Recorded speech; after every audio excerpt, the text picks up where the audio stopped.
दोस्तों, आज जो कॉमिक्स हम पढ़ेंगे उसका नाम है लाशों की बारात। ये विनोद हमीद की कॉमिक्स है, प्राइवेट जासूस। तो पढ़ते हैं इसको। लाशों की बारात। प्राइवेट डिटेक्टिव विनोद राणा अपने ऑफिस में बैठा था और उसका सहायक हमीद सामने बैठा अपनी आदत अनुसार उसका भेजा चाट रहा था। उस्ताद, क्या आप बता सकते हैं कि बगुला एक टांग पर क्यों खड़ा रहता है? इसलिए कि अगर वह दूसरी टांग भी उठा ले तो गिर जाएगा। Very good. अब आप में सेंस ऑफ ह्यूमर आती जा रही है। यह सब मेरी संगत का असर है। लेकिन तुम्हें तो मेरी संगत में रहते हुए अभी तक जासूसी नहीं आई। Ten ten. तभी टेलीफोन की घंटी बजी। विनोद ने रिसीवर उठाया। Hello, Vinod Rana speaking. Mister Vinod, मैं अशोक प्रधान बात कर रहा हूँ, film producer. Oh mister Pradhan, कहिए, मैं आपकी क्या सेवा कर सकता हूँ? मुझे आपकी सहायता चाहिए मिस्टर विनोद। कोई मुझे ब्लैकमेल कर रहा है। प्लीज आप तुरंत आ जाइए, मैं अपने स्टूडियो में हूँ। ओके, मैं अभी पहुंचता हूँ। आधे घंटे बाद विनोद अशोक प्रधान के दफ्तर में बैठा था। दफ्तर में प्रधान के अतिरिक्त उसका सहायक जैकब भी था। प्रधान ने जैकब और विनोद का परिचय कराने के बाद कहा, मैं 4 फिल्में बना रहा हूँ मिस्टर विनोद। इन फिल्मों में अभी तक 50 लाख रुपया लग चुका है। इसी विषय को लेकर एक ब्लैकमेलर मेरे पीछे पड़ गया है। क्या आप ब्लैकमेलर को जानते हैं? जी नहीं, आज सुबह मुझे उसका फोन आया था। उन्होंने कहा, मिस्टर प्रधान, तुम्हारी फिल्मों के तीनों सितारों के कुछ राज मेरे पास हैं। अगर उनकी प्राइवेट लाइफ के यह राज अखबारों में छप जाए तो वह स्टार फ्लॉप हो जाएंगे और तुम्हारी फिल्मों का भट्ठा बैठ जाएगा। फोन किसी पुरुष ने किया था? जी हाँ, उसने कहा कि अगर मैं फिल्मों में लगा हुआ अपना 50 लाख बचाना चाहता हूँ तो 10 लाख उसे दे दूं, वरना वह मेरा प्रोजेक्ट तबाह कर देगा। तो आपने उसे क्या जवाब दिया? फिलहाल तो मैंने उससे सोचने के लिए कुछ समय ले लिया है और इसलिए आपको बुलाया है। आप मान जासूस हैं, मेरी सहायता कीजिए। ब्लैकमेलर ने जिन 3 सितारों के बारे में कहा है, क्या आप बता सकते हैं कि वह कौन है? अशोक प्रधान का सहायक जैकब पहली बार बोला। हम 4 फिल्में बना रहे हैं मिस्टर विनोद, और इनमें 3 कलाकार ऐसे हैं जिनका इन चारों फिल्मों से ही संबंध है। कौन है वह तीनों? नंबर 1 रोहित है। वह 2 फिल्मों में हीरो और 2 में साइड रोल कर रहा है। नंबर 2 लैला है। वह एक फिल्म में हीरोइन और 3 में साइड हीरोइन। और नंबर 3 पायल है। वह शेष 3 फिल्मों में हीरोइन है। तो ये तीनों ही आपके लिए बहुत महत्वपूर्ण है। जी हाँ, इनमें से एक भी कहीं चला जाए तो हमें उसे कुछ हो जाए तो हमारा 50 लाख रुपया बर्बाद हो जाएगा। इसी बीच प्रधान के सामने रखे फोन की घंटी बज उठी। प्रधान ने फोन उठाया। हेलो। ओहो, शेर खान, अच्छा ठीक है, आ जाओ, मैं इंतजार करता हूँ। प्रधान के फोन रखने के बाद, क्या आप शेर खान से बात कर रहे थे? वही शेर खान जो सोलर क्लब का मालिक है। जी हाँ, शेर खान का रुपया हमारी फिल्मों में लगा हुआ है। लेकिन वह तो बहुत बड़ा गुंडा है। अभी 6 महीने पहले ही मैंने उसे एक मामले में जेल करवाई है, 1 महीने की। लेकिन वह तो बहुत बड़ा गुंडा है। अभी 6 महीने पहले ही मैंने उसे एक मामले में जेल करवाई थी।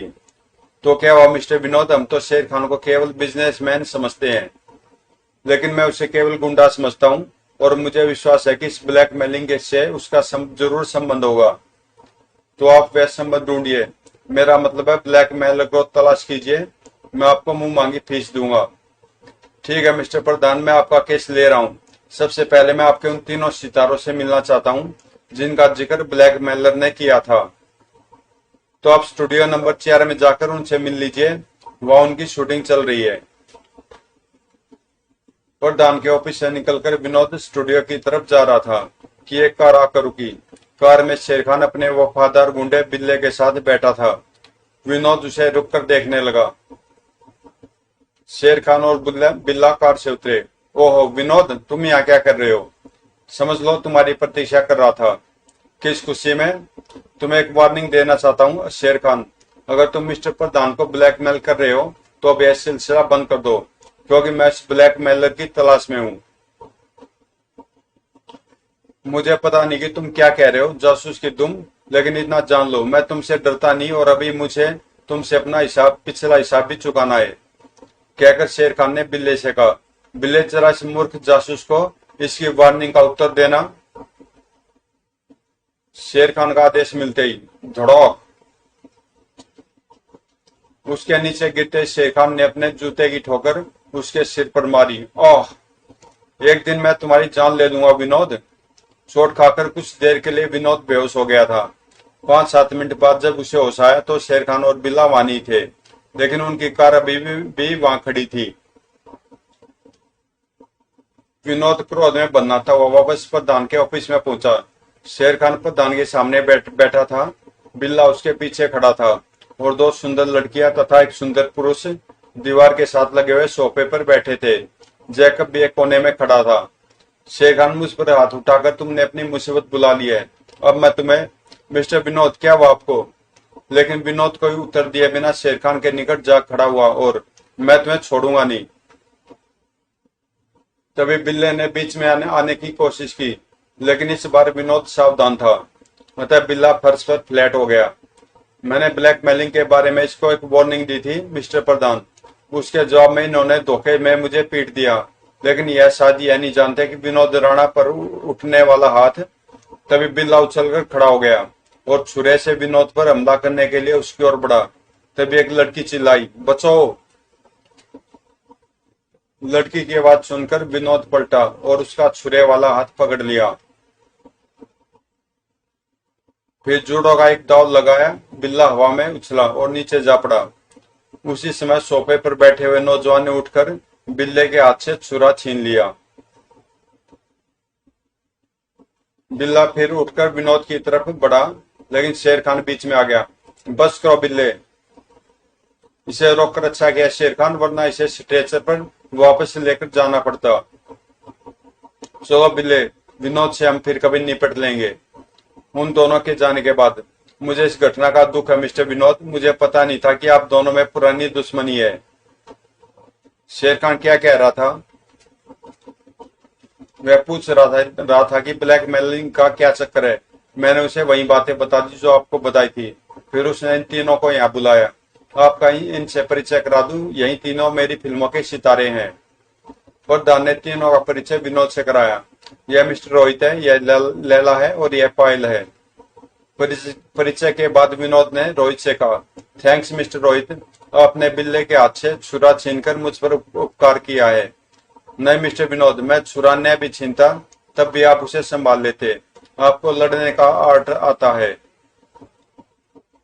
मेरा ख्याल है हम लोगों को अब स्टूडियो में चलना चाहिए। डायरेक्टर साहब हमारी प्रतीक्षा कर रहे होंगे। ठीक है, आप लोग जाइए।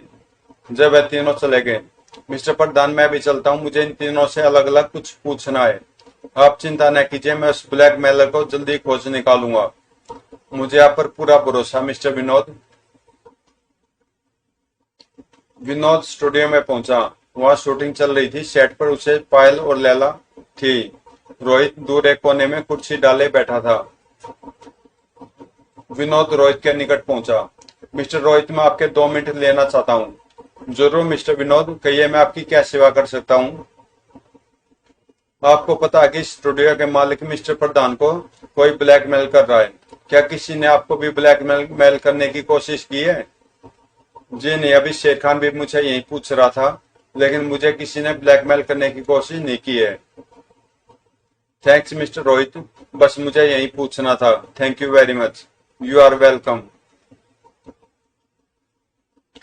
रोहित के पास से उठकर विनोद लैला से मिला। वह उस समय शॉट देकर अपने मेकअप रूम में आ चुकी थी। मिस लैला, मैं आपसे एक सीधा सा सवाल पूछ रहा हूँ कि आपको कोई ब्लैकमेल कर रहा है? जी नहीं, मैंने अपने जीवन में कभी कोई अपराध नहीं किया है, इसलिए कोई ब्लैकमेल कर ही नहीं सकता।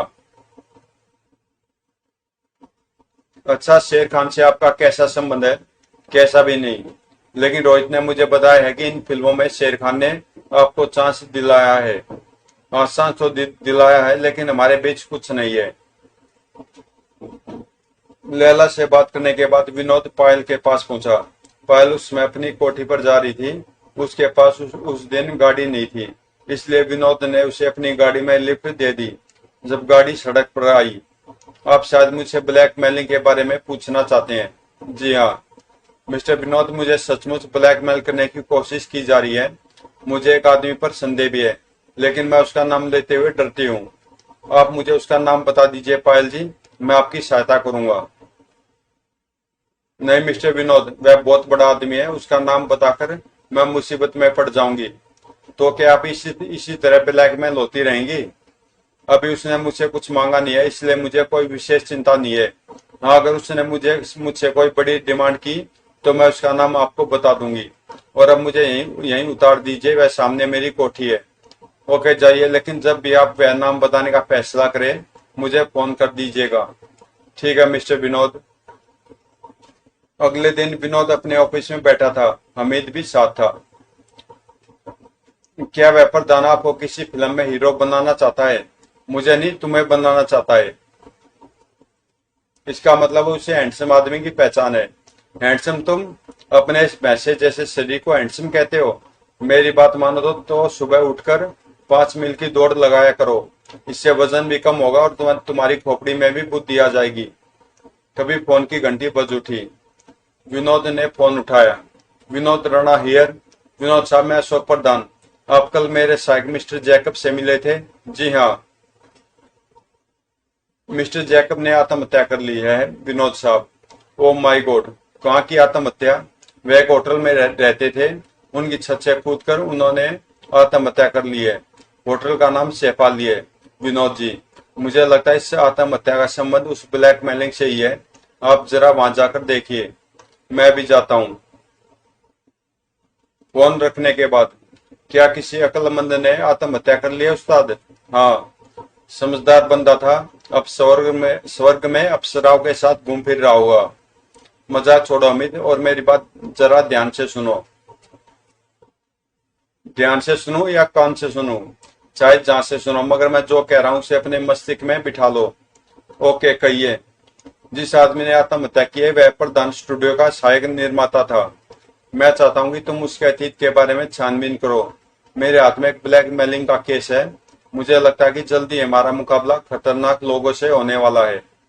ठीक है बॉस, मैं शाम तक आपको रिपोर्ट दे दूंगा। ओके, मैं जरा होटल शेफाली जाकर जैकब की लाश देखता हूँ। होटल शेफाली के बाहर काफी भीड़ थी, पुलिस भी थी। लाश उठाकर पुलिस की गाड़ी में रखी जा चुकी थी।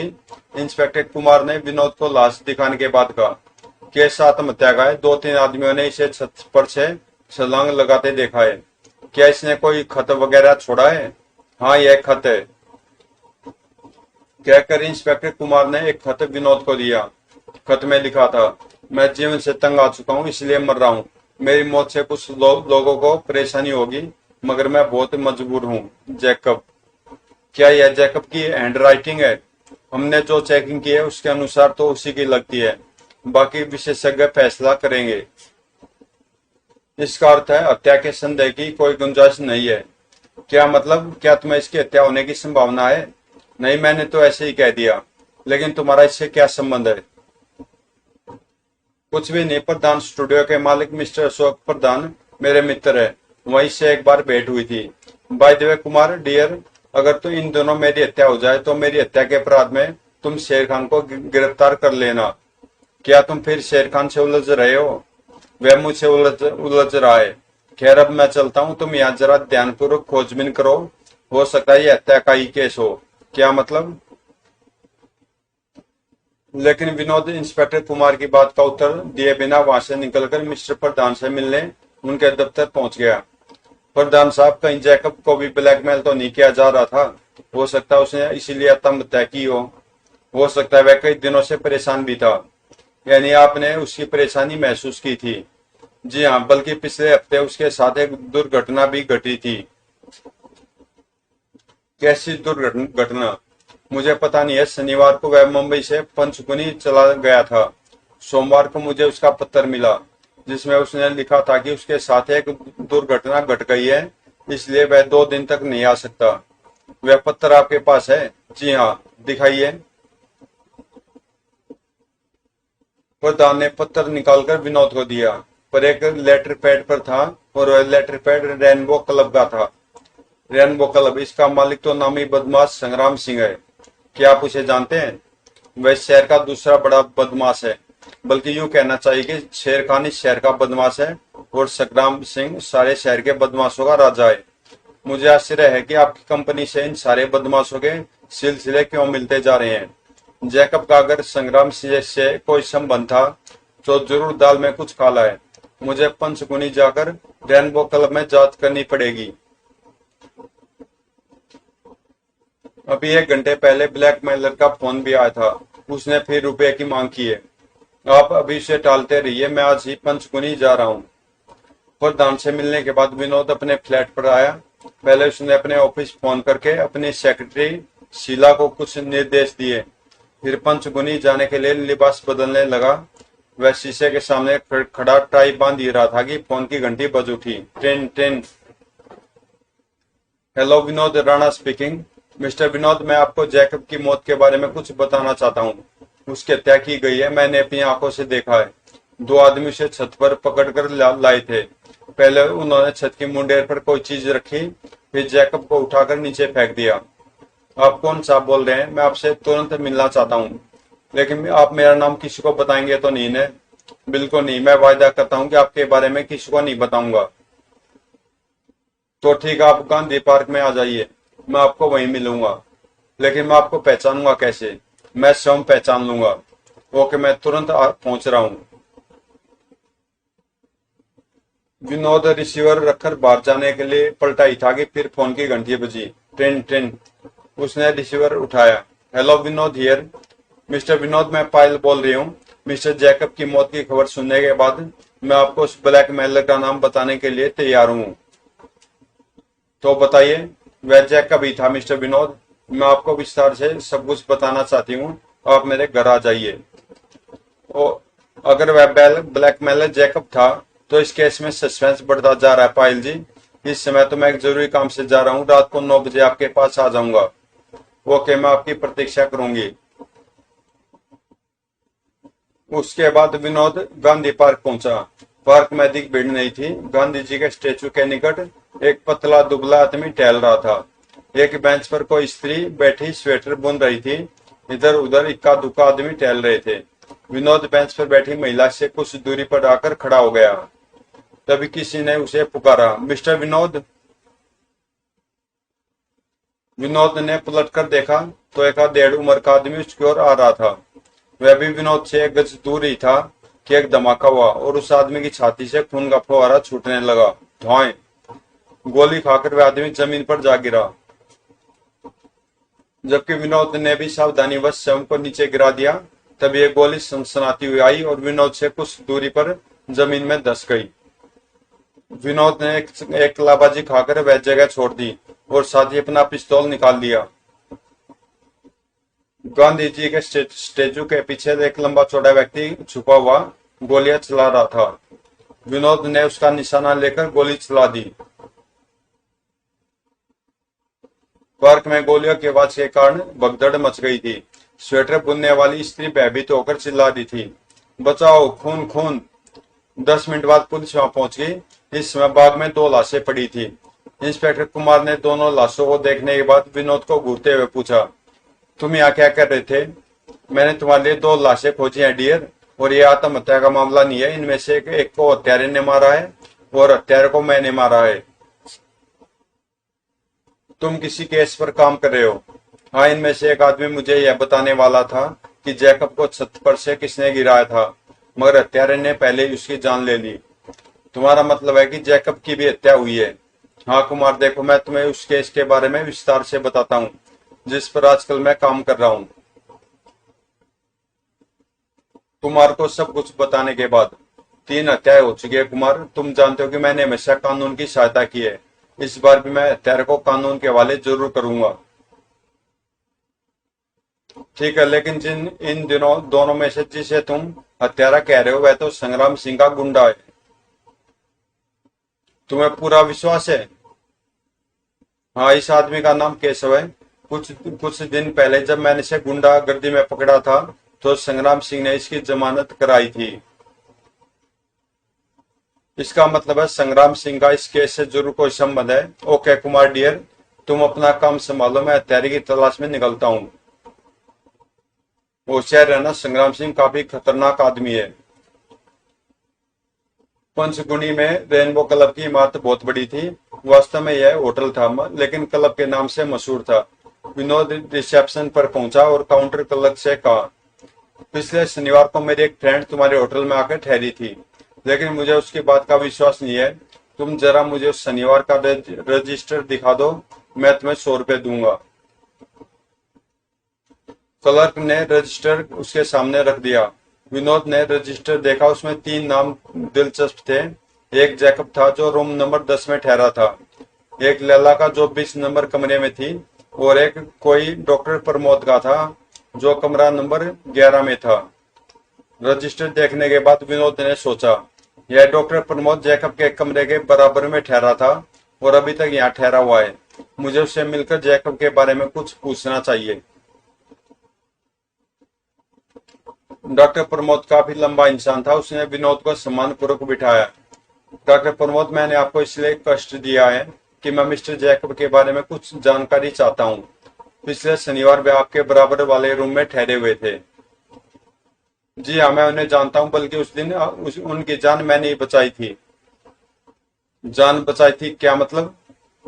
मिस्टर जैकब ने नींद की गोलियों की पूरी शीशी खाली कर दी थी। वह शायद आत्महत्या करना चाहते थे, लेकिन होटल के कर्मचारी को उन पर संदेह हो गया क्योंकि वह काफी देर से सो रहे थे। वह कर्मचारी जानता था कि मैं डॉक्टर हूँ, इसलिए वह मुझे बुलाकर ले गया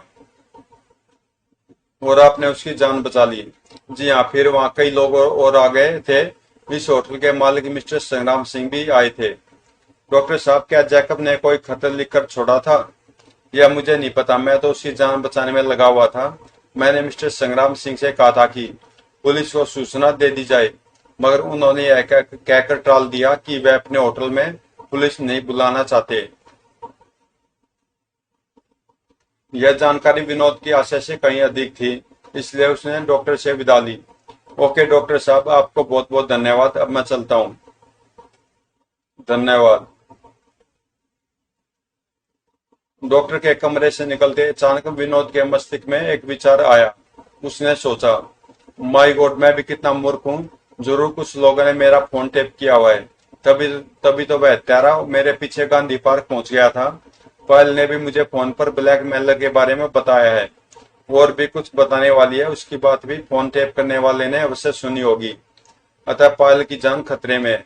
मुझे तुरंत उसके पास पहुंचना चाहिए। यह बातें सोचता हुआ वह होटल के बाहर आया और अपनी कार की तरफ बढ़ा।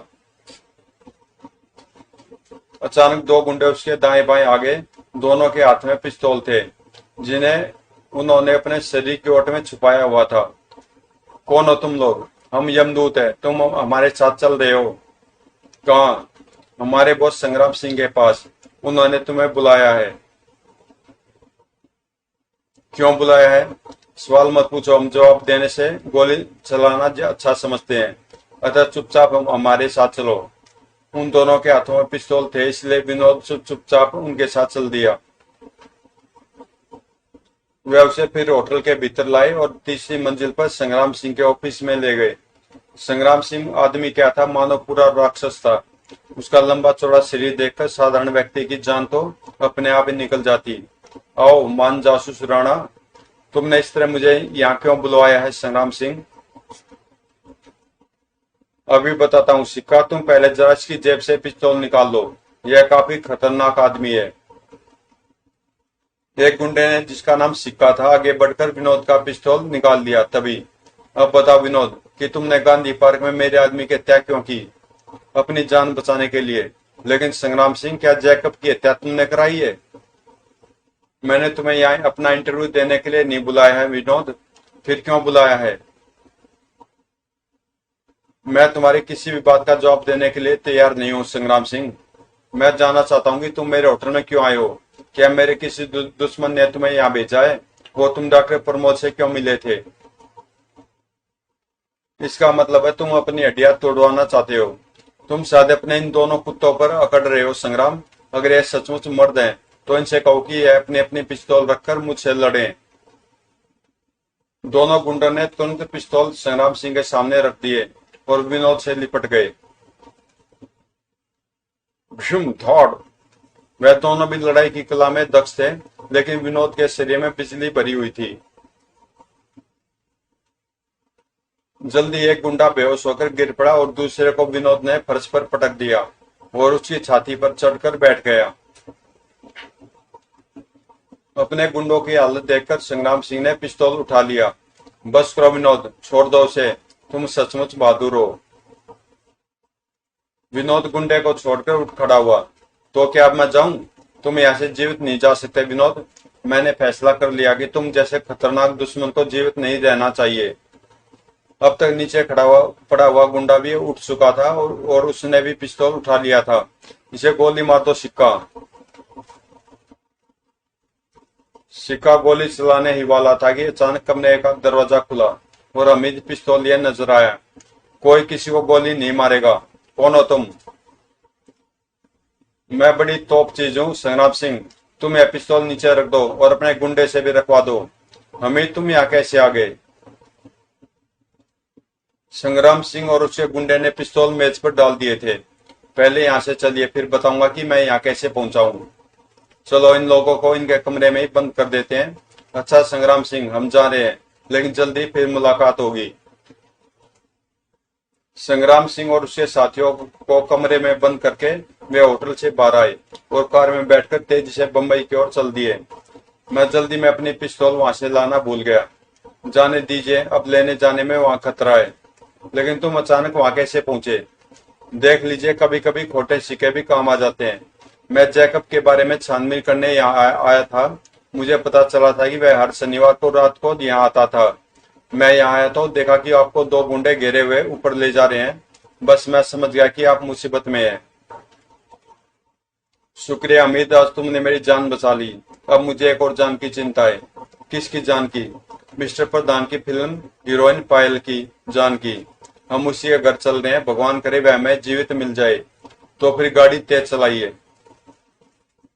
वह पायल की कोठी पर पहुंचे तो वहां दरवाजे पर ताला पड़ा हुआ था। कोठी तो बंद है। पता नहीं क्यों बंद है। मैंने पायल से कहा था कि मैं 9 बजे आऊंगा। कहीं उसका अपहरण तो नहीं कर लिया गया? मुझे भी यही डर है, मगर इस समय कोई भी अंदाजा लगाना बेकार है। चलो घर चलते हैं। वह अपने फ्लैट पर पहुंचा तो फ्लैट का दरवाजा थोड़ा सा खुला हुआ था और अंदर रोशनी हो रही थी। अरे यह अंदर कौन है? कहीं संग्राम सिंह के गुंडे तो नहीं? हमीद ने पिस्तौल निकालकर हाथ में ले लिया और विनोद ने दरवाजे पर जोर से ठोकर मारकर उसे खोल दिया। लेकिन भीतर कोई गुंडा नहीं बल्कि फिल्म स्टार पायल बैठी थी। पायल, तुम यहाँ कैसे? मैं बहुत देर से आपकी प्रतीक्षा कर रही हूँ विनोद साहब।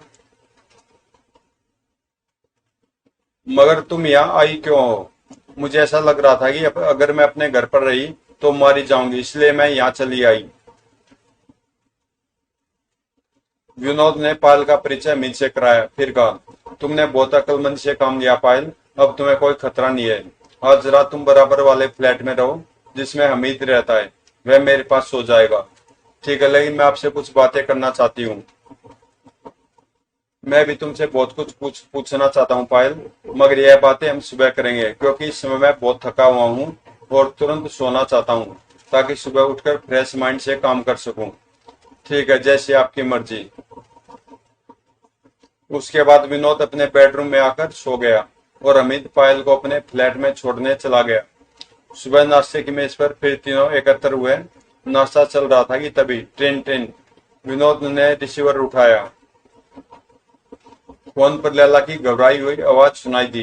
मिस्टर विनोद, मैं लैला बोल रही हूँ। प्लीज मेरी सहायता कीजिए, मेरी जान खतरे में है। मैं इस समय शंकर रोड 15 नंबर कोठी में हूँ। प्लीज विनोद जी। फिर ऐसा लगा जैसे किसी ने लैला के हाथ से रिसीवर छीन लिया हो। विनोद रिसीवर में चिल्लाया, लैला लैला। लैला को मरे हुए तो 1500 साल गुजर गए मजनू साहब। बको मत अमित। लैला को क्या हुआ विनोद जी? पता नहीं, शायद वह किसी मुसीबत में फंस गई है। मैं जाकर देखता हूँ। मैं भी आपके साथ चलूंगा। नहीं अमित, तुम यहीं रहकर पायल जी का ख्याल रखो। मुझे विश्वास है कि गुंडे इनकी तलाश में भी होंगे। Okay boss. फिर विनोद की कार सड़क पर फुल स्पीड से दौड़ रही थी। 10 मिनट में वह शंकर रोड पर 15 नंबर कोठी के पिछवाड़े पहुंच गया और गाड़ी से नीचे उतरा। एक लंबा चक्कर काटकर वह कोठी का बाहरी दरवाजा पार करके भीतरी दरवाजे पर पहुंचा। दरवाजा आधा खुला हुआ था, फिर भी उसने दस्तक देते हुए पुकारा, लैला, लैला, क्या तुम अंदर हो? लेकिन जब काफी देर तक कोई उत्तर नहीं मिला तो वह भीतर प्रविष्ट हो गया। पहले कमरे यानी ड्राइंग रूम में कोई नहीं था। लैला, कहाँ हो तुम? इस बार भी जवाब नहीं मिला। सामने एक और कमरे का दरवाजा था जहां से रेडियो बजने की आवाज आ रही थी। विनोद उस दरवाजे के निकट पहुंचा और दरवाजे से कान लगा दिया, मगर भीतर से केवल रेडियो की आवाज सुनाई दे रही थी। विनोद ने सोचा, अगर लैला यहाँ है तो वह मेरी बात का उत्तर क्यों नहीं दे रही है?